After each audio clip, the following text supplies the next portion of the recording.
आता पाहूया मुंबई आणि पुण्यातल्या टॉप 9 बातम्या। बीएमसीमध्ये महायुतीची सत्ता आल्यावर जनझी इंटर्नशिप कार्यक्रम सुरू करणार। महापालिका व्यवस्थेचं निरीक्षण करण्यासाठी 50 इंटर्न निवडणार। मुंबई भाजप अध्यक्ष अमित साटम यांची तरुणांशी संवाद साधताना माहिती।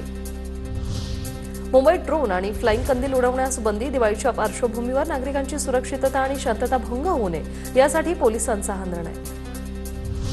10 वर्षांनंतरही दक्षिण मुंबईतील पुलाचं काम जे आहे ते अर्धवट, नियोजनाअभावी फसलेला प्रकल्प अशी चर्चा 10 वर्ष होत आली, मात्र पुलाची एकच बाजू सुरू। मुंबईतील वाढत्या ट्रॅफिकवर नियंत्रण मिळवण्यासाठी लवकरच सायन फ्लायओव्हरचा विस्तार करण्यात येणार। वाहतूक पोलीस विभागाकडून प्रकल्पाला सैद्धांतिक मंजुरी, तर पुलावर आणखी 2 समांतर लेन तयार करण्याचं काम हाती घेण्यात येणार। मुंबई महापालिकेकडून ठाणे शहराच्या पाणीपुरवठ्यात 10% कपात करण्याचा निर्णय। त्यामुळे ठाणे शहरातील काही भागात 7 ऑक्टोबर ते 9 ऑक्टोबर या काळातील पाणीपुरवठ्यात 10% कपात करण्यात येईल।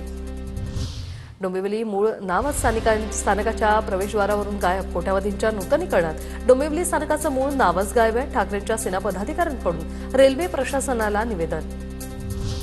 यूपीएससीच्या नागरिक सेवा पूर्व परीक्षेच्या उत्तर तालिका अर्थात आन्सर कीज आता परीक्षेनंतर तात्काळ जाहीर केल्या जाणार। लोकसेवा आयोगाची सर्वोच्च न्यायालयात प्रतिज्ञापत्राद्वारे माहिती।